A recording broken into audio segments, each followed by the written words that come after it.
Today we're going to be working on a 2014 Lexus IS 250C. We'll be taking out the radio here, and in order to do that we'll be taking out some of the center console, this vent trim up here, and then the radio itself. So the first step will be taking out these two silver pieces of trim here. They actually pull out towards the back, just like that, so you just pull them this way. Do the same with this one. And now that those are loose, we'll need to take off this whole center console here, or just the top piece. First, you'll unscrew this, and you're going to be going counterclockwise for this one. And then from there, this just pops out. Now we're going to be using a pry tool. And back here, you can get underneath the black trim, because it comes off as well. Once you lift up there, you can just kind of twist it left and right like that, and it'll come out. And there's going to be one plug. Or actually two plugs, sorry. This one here, and then this one right here. Both of them have release tabs at the top to come off. And now that those are out, we'll be taking out this cigarette tray here. And you get a Phillips head to get those out. It'll be right here and right here. And now that we got those out, this just pulls right out. You do have to tilt it back to kind of get it through here. You can also push down on this white lever right here and your shifter will become free. So you don't have to hold onto the brake for it. So that might help in some cases to get this out. And there's going to be one plug right here. And this is what it looks like. It's just got the release tab up top. And from there we'll need to get out the vents. So we'll move there. Alright, so next we'll be taking out the vent assembly, and you're going to have four holes like this. There's one here, one over here, one here, and one here. In there's a retention clip that you need to push down in order to pull it out. So for that we're using this pick tool here, and if you just go in straight and then turn it down so it's parallel now, you can push that down and you'll be able to get all of them down.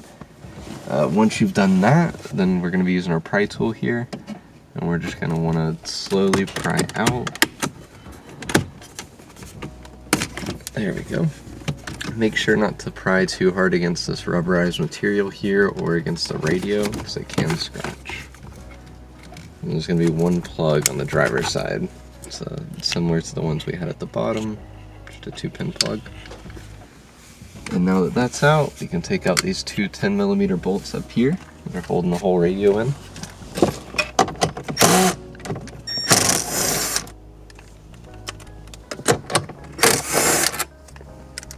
And then we'll have two more at the bottom. Alright, so these are the bolts down here we'll need to get out, just the ones on the left and on the right.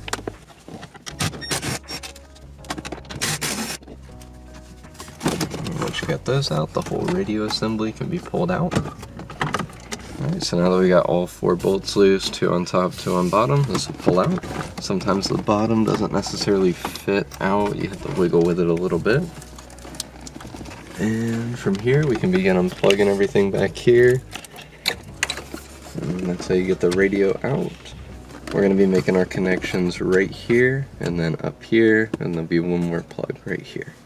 Alright, so we've got all of our cables connected here. We've got our GBMF connector. This is the female side. It's connected to the factory plug. This was originally in the back of the display. Here's the male side, the other side of this cable. This will plug into the back of the display. And then we got the 59 pin and the 18 pin here. These are the factory plugs, the female side and the male side. Alright, so now we're ready to connect everything back. We're going to start with the display up here and this module.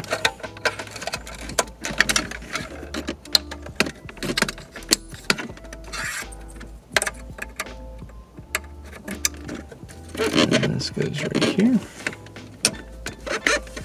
And now we can start connecting everything on the lower module. I like to start with everything on the bottom first and then work my way up. This blue connector right here is the other side of the video connector that goes to the display. So if you don't plug this back in on the bottom, you won't see the factory display. So make sure you do plug that in.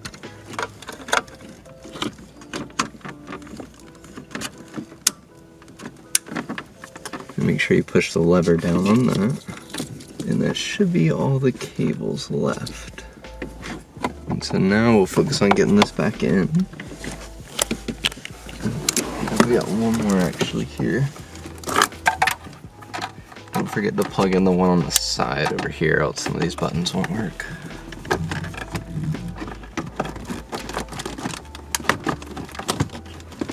And then when you do push this back in, sometimes some of the slack can get in the way, so you might have to work with it a little bit to get the radio to fit.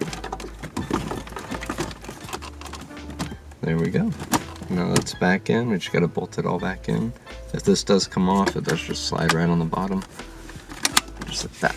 Alright, so now that we've got the radio in place, we can go ahead and bolt it back in. I'm gonna start up here, put that one in, and then I'm actually gonna go to the bottom and put one in the bottom corner. There we go.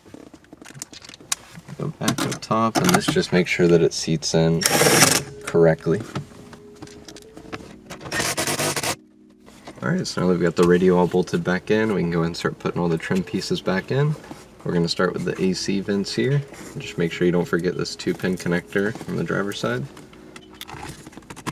There we go. Now that we've got that back in, you can also go in with the pick tool and push up all those locks. Alright, so now we're going to be putting in this cigarette tray here. There's a 4-pin connector in the back, so make sure you do plug that in.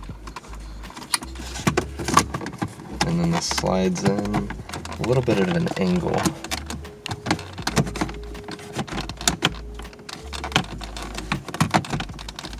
There we go. And now that that's in, we're going to put the 2 Phillips head screws back in.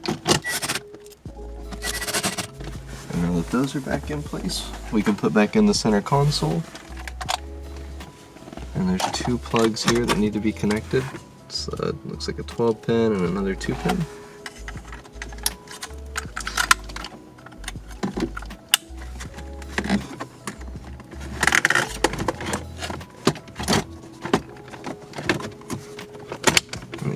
Push down on it once it's in place, and then the final 2 pieces that'll be going in will be these 2 right here, and they just slide right in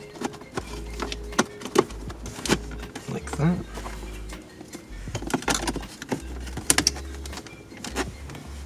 And lastly, we have the shifter knob.